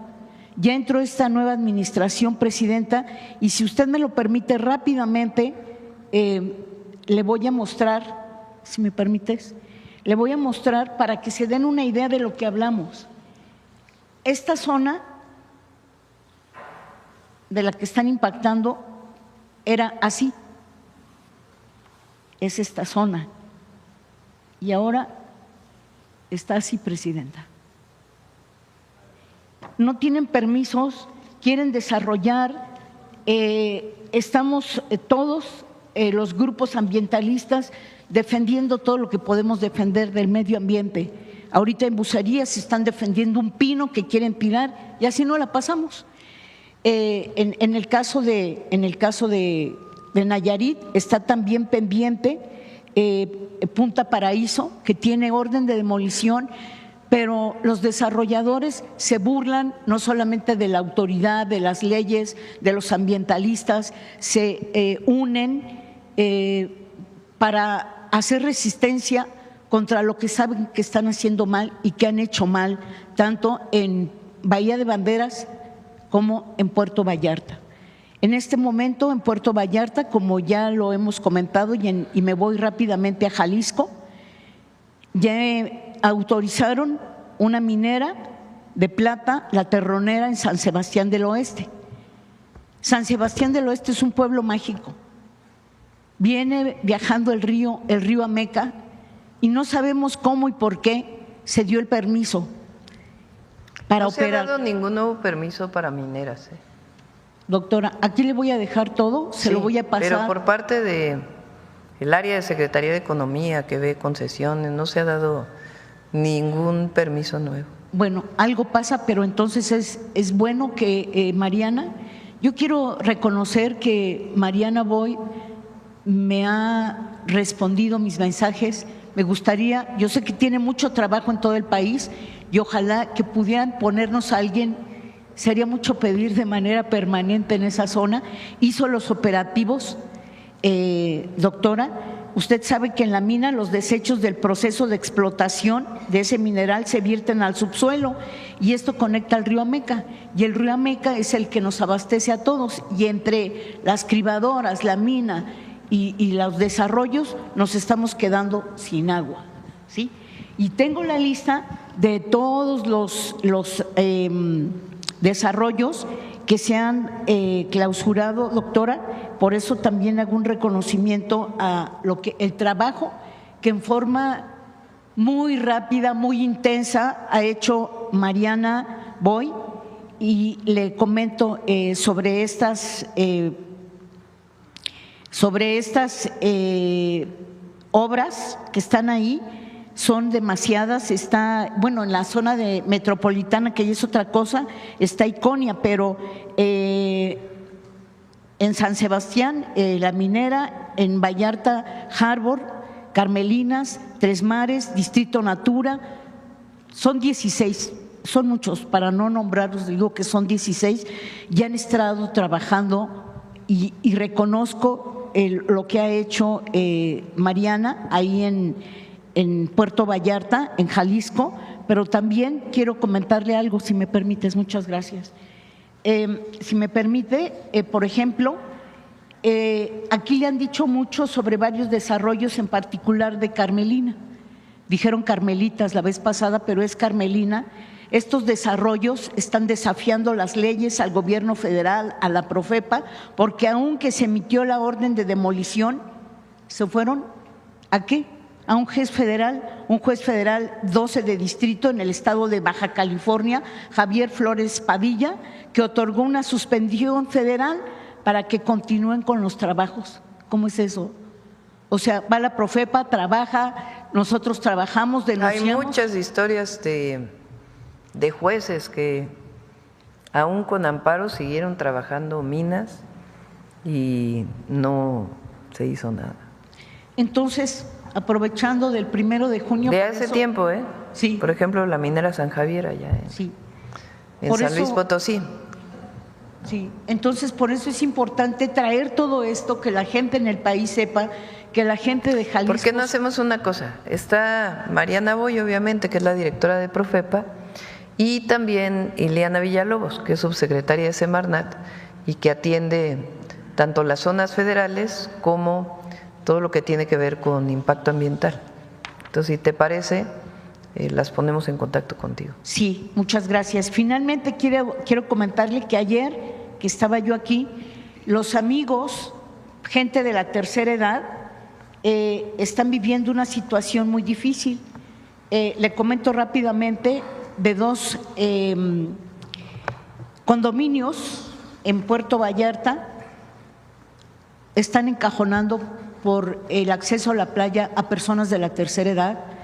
Son ciudadanos residentes de Vallarta que van a protestar el día de hoy por el abuso de un hotel que les está obstruyendo el paso hacia la playa.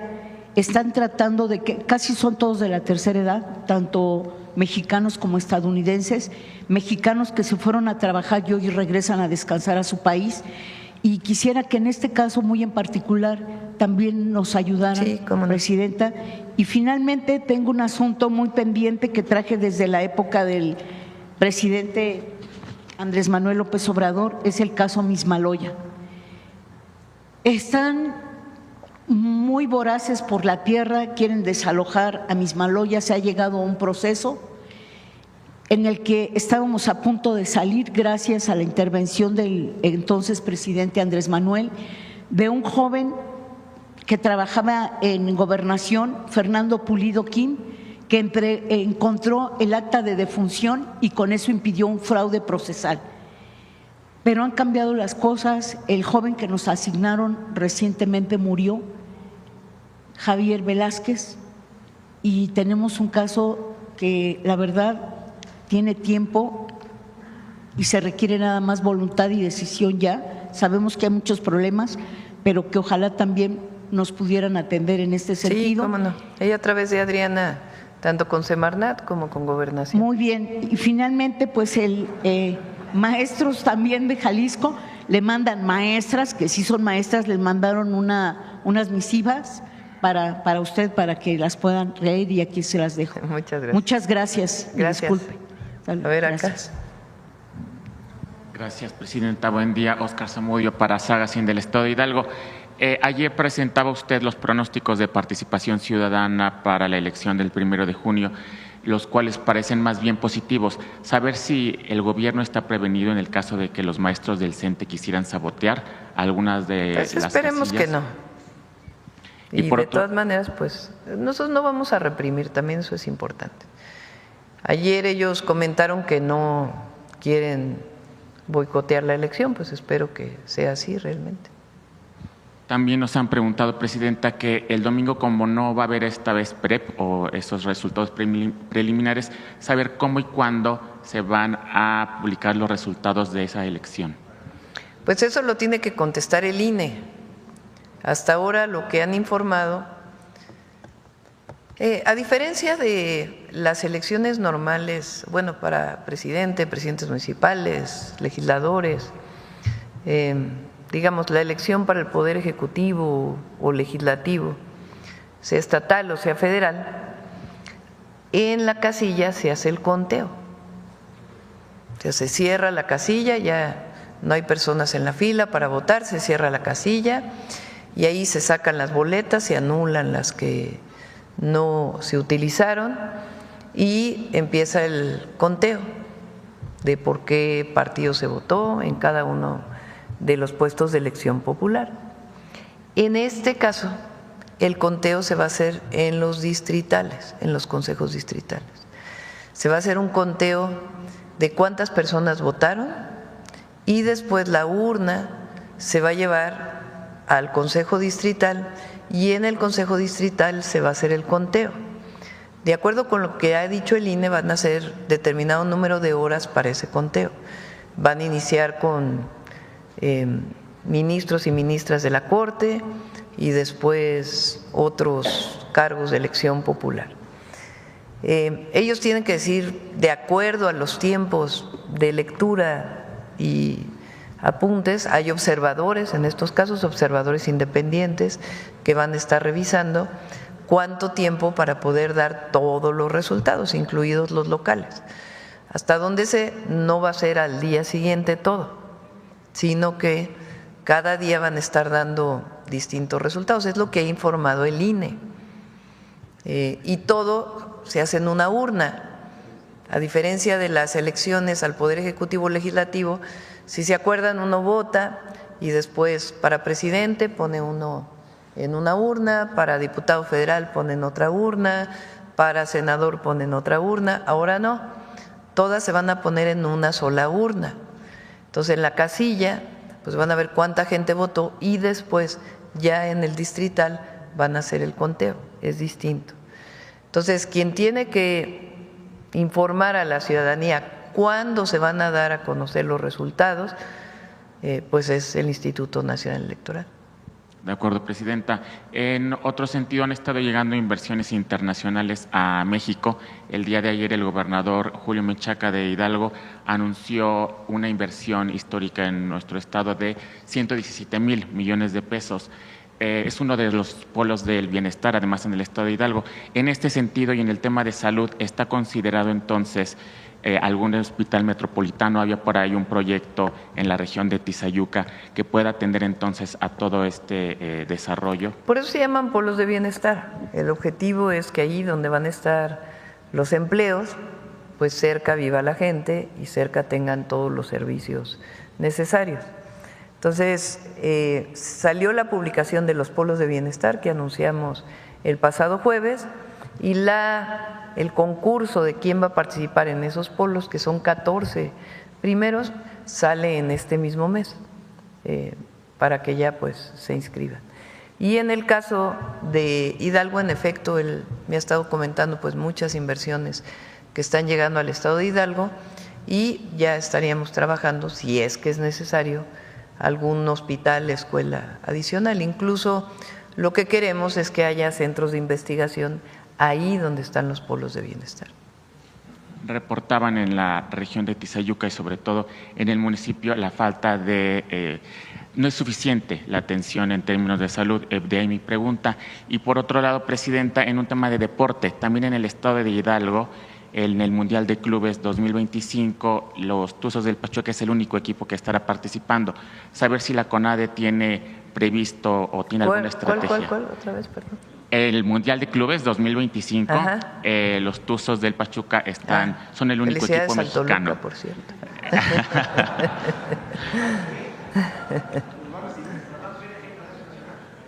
Pues no, vamos a ver. Sí. Los Tuzos del Pachuca estarán participando, son el único equipo mexicano que estará en el Mundial de Clubes 2025. Saber si la CONADE tiene planeada alguna estrategia en ese sentido y saber cuál es lo más reciente en políticas públicas del deporte, Presidenta. Sí, ya si quieren viene Rommel Pacheco para informar todo lo que se está haciendo en la CONADE. Ahora fueron las Olimpiadas Nacionales en Tlaxcala, un ejercicio muy importante y pues ya informamos cuando lo invitamos para que pueda informar. De acuerdo, muchas gracias, Presidenta. Gracias y felicidades también al Pachuca, pues. A los Tuzos. Adelante. Muchas gracias, buenos días a todos. Los Pumas para que no digan. Adelante. Muchas gracias, Presidenta. Buenos días, Julio Sánchez de Uno TV. En primer tema de la elección judicial, quisiera preguntarle en este contexto de que pues, lo que se busca es eliminar la corrupción que hay o la posible corrupción que hay en el Poder Judicial. ¿Usted apoyaría que se vote, digamos, en favor de quienes aspiran, pero que son candidatos precisamente del Poder Judicial a continuar pues con esa labor, por ejemplo, seguir pues siendo jueces? Bueno, la gente tiene que decidir. Yo no voy a orientar a votar por una u otra persona. Y la Constitución establece que hay personas que ya son parte de la Corte que pueden participar nuevamente y personas que no han sido parte del Poder Judicial que están participando para cualquiera de los puestos de elección popular. Entonces, a partir de la información que tengan, pues la gente tiene que tomar su decisión. De acuerdo. En el tema del impuesto sobre a las remesas en los Estados Unidos, usted decía ayer que se tendría entre los planes pues hacer algún tipo de manifestación que sea pacífica, conocer pues cómo sería, en qué términos, ya lo vamos a informar.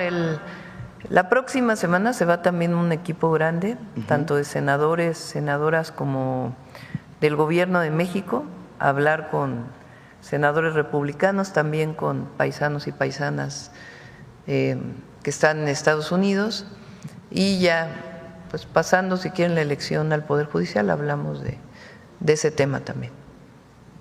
De acuerdo. Pero nosotros no estamos de acuerdo con que haya impuestos a las remesas, de ninguna manera.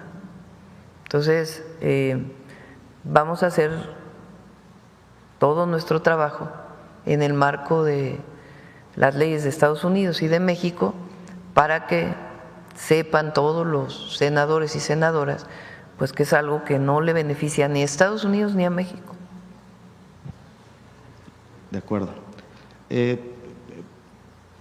Preguntarle sobre el tema de lo ocurrido con el buque Escuela Cuauhtémoc de la Secretaría de Marina, si tiene pues actualización al respecto, si ya se permitió oficialmente a la Fiscalía de Nueva York pues hacer las investigaciones. Le pedimos a Marina que dé toda la información, por favor. ¿Se tiene planteado o se tiene pensado demandar de alguna forma por parte de México al piloto que tuvo? Hay que esperar la investigación, que plantearon 30 días. Okay. Hay que esperar el resultado. De acuerdo. Presidenta, hoy se publica en el Diario Oficial de la Federación la Dirección contra Organizaciones Delictivas de la Secretaría de Hacienda. Saber cuál es el objetivo de esta unidad que está es una publicada. Unidad especial para fortalecer la UIF, para pues todo lo que tiene que ver con lavado de dinero. Entonces estamos fortaleciendo la unidad de inteligencia financiera.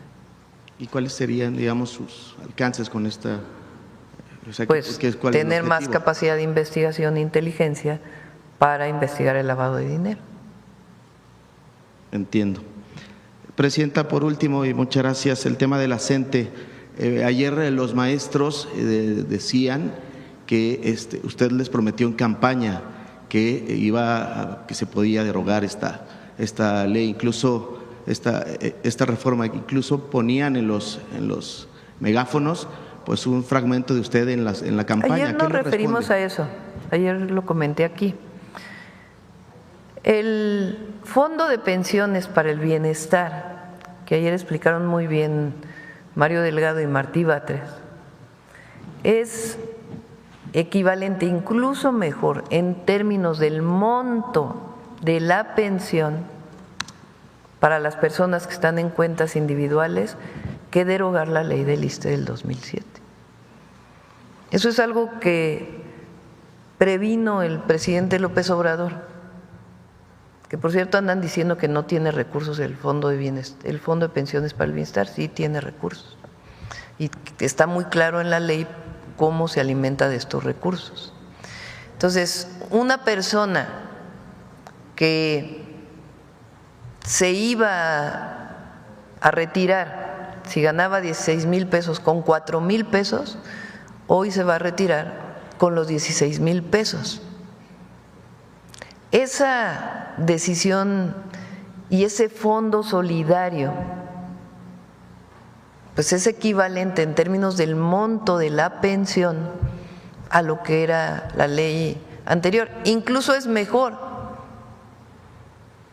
Entonces, esta demanda justa, decir, no queremos pensiones injustas, pensiones que no representen la posibilidad de vivir dignamente, se atendió con el Fondo de Pensiones para el Bienestar. Y ellos lo que dicen, que lo mencionamos ayer, es que hay dos mecanismos para poder financiar el retirar esa ley. Una es las AFORES y la otra es la deuda de los estados. Y ayer expliqué claramente cómo la deuda de los estados no puede financiarlo porque esos recursos se destinan a pagar también maestras y maestros que están en las nóminas estatales y se está resolviendo de una manera distinta las deudas que tienen con el ISSSTE. Y la otra, ellos dicen las AFORES, pero las AFORES son cuentas individuales de las y los trabajadores, no le pertenecen al gobierno, no le pertenecen al Estado mexicano, ni le pertenecen a los bancos ni a las AFORES. Le pertenecen a las y a los trabajadores en sus cuentas individuales. Entonces, por eso hemos estado explicando con tanto detalle el Fondo de Pensiones para el Bienestar. Y por lo que hace a los profesores que no han ido a las aulas en este contexto, ¿qué va a pasar con su pago? ¿Está pensado pues no pagarles Ya porque vamos no a están ver. yendo? Ya vamos a ver. Nosotros esperamos que se pueda resolver pronto. Ahí está la mesa de diálogo para el miércoles. Entonces vamos a esperar. En algunos estados no han recibido su apoyo y en otros sí. Pero Ya se puede informar. No, yo no quisiera hablar de este tema en particular, que se puede dar la información. Yo creo que lo que nos tenemos que concentrar es en que se sienten a la mesa de diálogo que está puesta desde el primer momento. De acuerdo. Muchas gracias, presidente. Gracias. Pues cerramos, ya a ver la última para breve. Buenos días, presidenta. Manuel Garetzi Ramírez, del Político en las Redes y Sin Línea. El viernes pasado sostuvo una reunión con gobernadores que se han adscrito al IMSS Bienestar. Algunos expresaban que hay preocupación porque los ciudadanos pues demandan algún desabasto de medicamentos. Saber qué se dijo en esta reunión, si estos gobernadores le expresaron su inquietud. No se habló de eso, no se habló en particular del desabasto de medicamentos. Lo que planteamos son varios temas del convenio que se tiene que firmar este año, de cómo ha mejorado todo la coordinación territorial que tiene el IMSS Bienestar, que lo ha estado informando Alejandro Schwartz, la información de cuál es el abasto de los medicamentos y cuándo llegan los otros medicamentos, y lo que vamos a hacer para ver ya caso por caso es que en mi caso voy a ir con el Gabinete de Salud y de Hacienda a las 23 estados y a Yucatán que tiene interés en integrarse al IMSS Bienestar. Y ahí vamos a ver pues todos los temas que tienen que ver con IMSS Bienestar a partir de junio, pasada la elección al Poder Judicial. Aprovechando también que están los funcionarios de salud, preguntarles si tienen conocimiento sobre un caso de falsificación de medicamentos oncológicos en Veracruz, particularmente de ciclofosfamida, vendido por parte de una farmacéutica, Flexafarm, al Instituto de Cancerología Estatal. Saber si conocen algo. En medios, en una publicación impresa se difundió que incluso la Secretaría de Salud impuso una denuncia ante la Fiscalía y que hay funcionarios del Instituto Estatal de aquí. Es un tema que venía de la Auditoría Superior, ¿no? De hace tiempo, ¿no? Por lo que recuerdo. Lo revisamos y se los informamos. Y para finalizar, presidenta, regresando un poco a lo de la CENTE, algunos medios pues se han acostumbrados a también estigmatizar a los docentes, han estigmatizado un poco las movilizaciones de la CENTE. Usted ha pedido, pues, llamado a la imparcialidad, a que se tomen en consideración las demandas y que no se tomen a la ligera. Las demandas pues son desde 2007. Saber si usted haría un llamado a que no se estigmatice el movimiento de la CENTE. Yo hago un llamado al diálogo,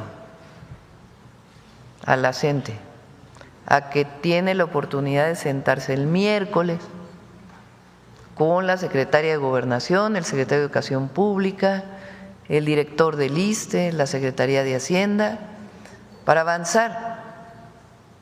Ese es el llamado que nosotros estamos haciendo. Y también, como lo he dicho, a que pues no tiene nada que ver la elección al Poder Judicial con sus demandas.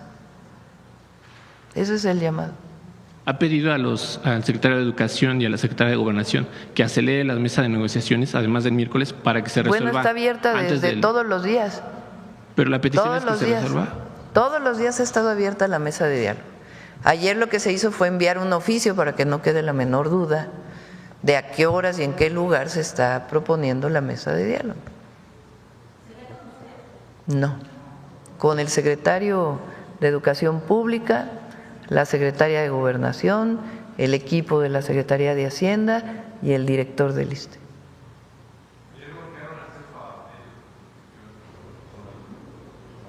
Sí, y también fueron al INE. Por eso digo, ¿qué tiene que ver el INE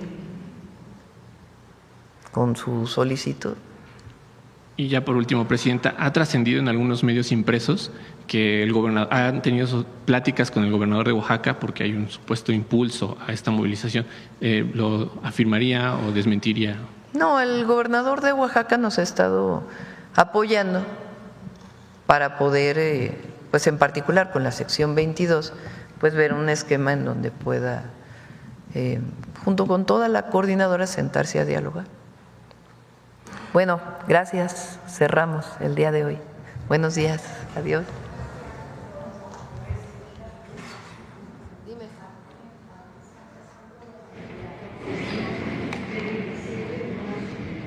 Ahorita si quieres dárselo a Pau y lo reviso.